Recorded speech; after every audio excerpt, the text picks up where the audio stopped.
define what is protein. We can define different functions of protein.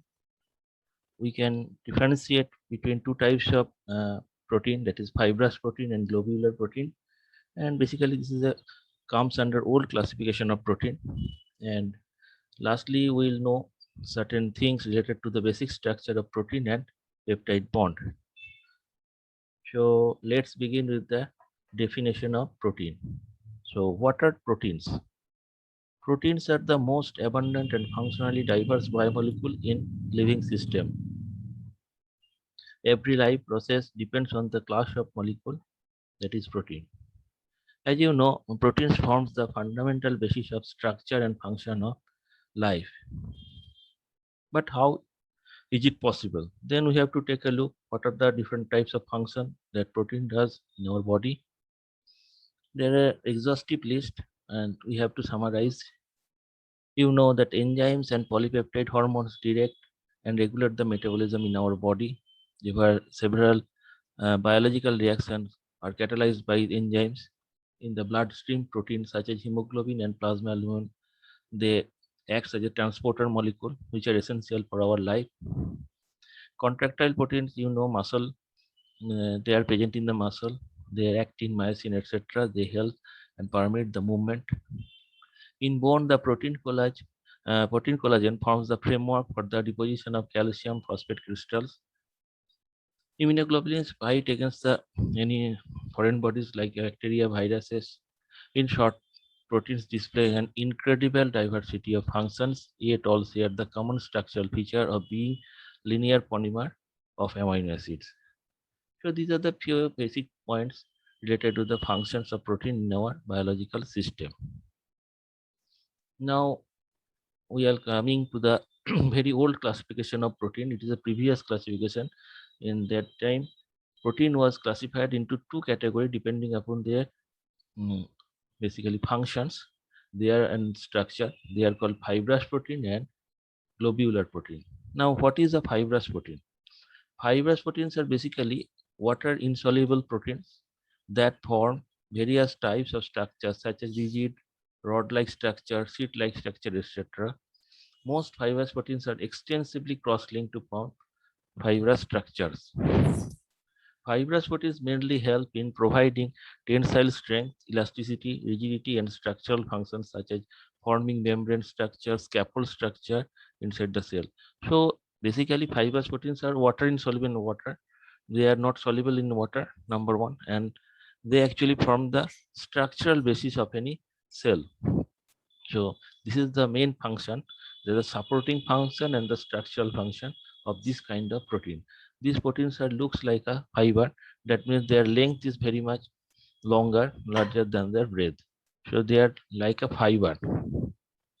Next is globular protein. What are globular protein?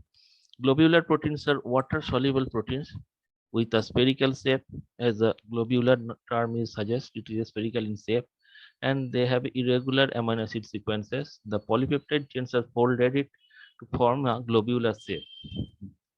They are water soluble so they can easily move through the blood and other body fluids to various locations that require their action. They actually involve in different kinds of metabolism, different kinds of biological reaction, transport like oxygen, carbon dioxide in blood, immune response, etc. So actually all the enzymes are also globular protein. So actually globular proteins are the basically functional protein. So this is the main classification. Structural proteins are fibrous proteins and globular proteins are actional protein. So you have to remember these things because though it is a very old classification, but it is very important to know the function of a protein. Now the basic structure of protein. As you know, proteins are basically polymer of amino acids. Amino acids present in our system. There are 22 amino acids present in our system. These amino acids are sequentially uh, attached to form a polypeptide chain. Basically, they are protein and nothing but the polymer of amino acids. Amino acids are linked with each other by peptide bond.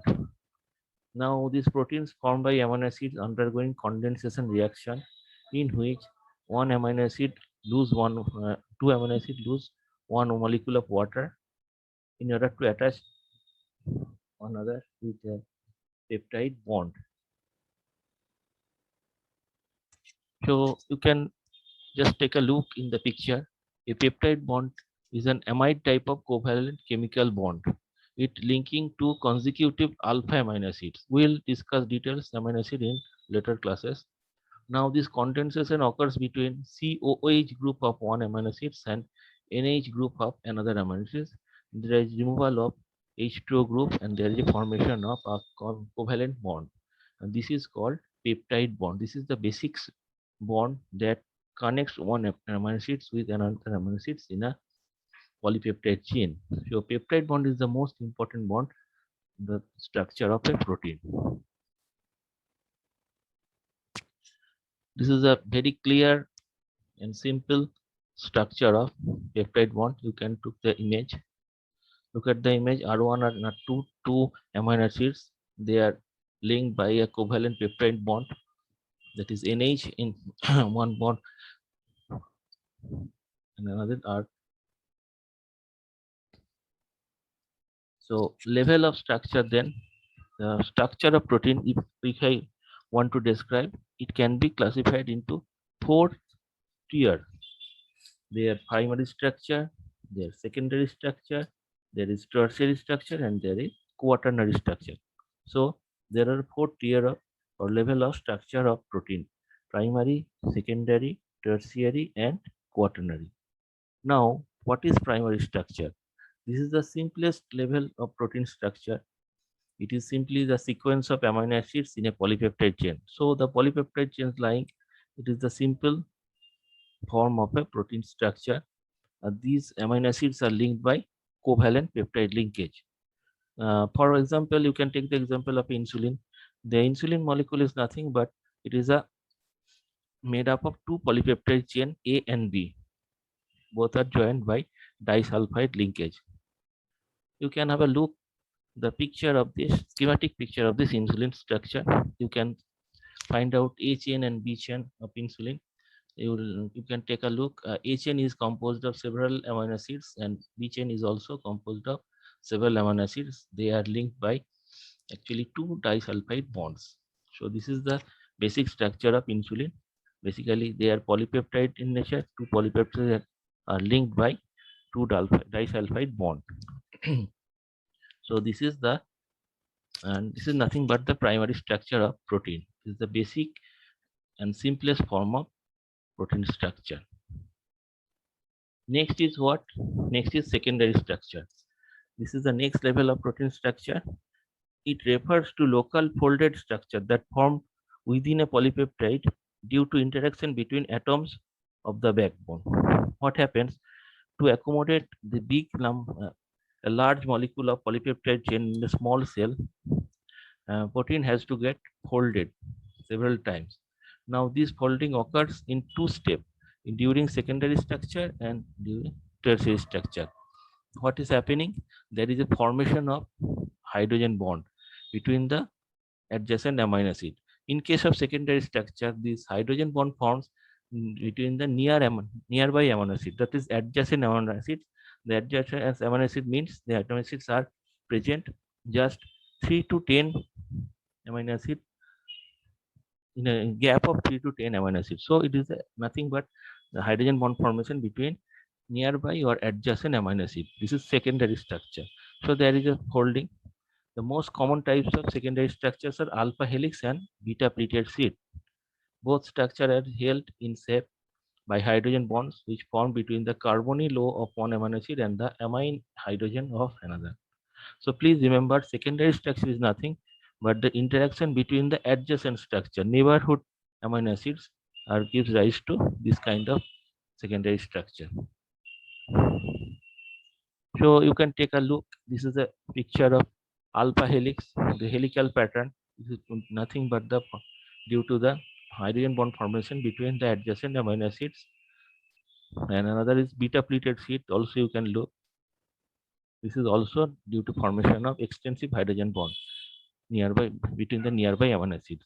So secondary structure has got two common examples. One is alpha helix, and another is beta pleated sheet.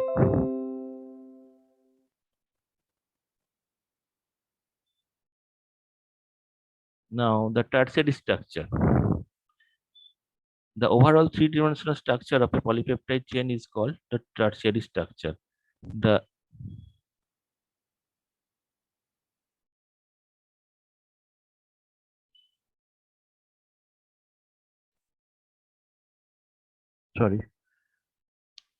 overall three-dimensional structure of a polypeptide chain is called the tertiary structure.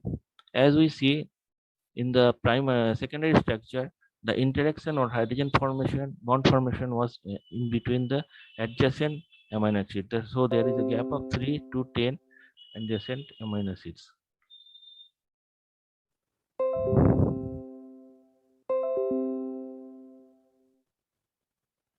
And adjacent amino acids, but in case of tertiary structure, the hydrogen bond formation occurs in between the amino acid. They are present in distance, so there is more folding is possible here.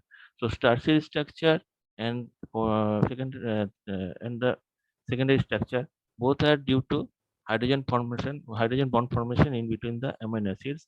In case of secondary structure, it is due to the hydrogen bond formation between the adjacent amino acids, and in case of tertiary structure, it is primarily due to interaction between the amino acids present in the distant site. So there is more and more folding is possible. So tertiary structure is an important three-dimensional structure. Now here you can see the tertiary example of a tertiary structure. Here bond formation between distant amino acids is possible.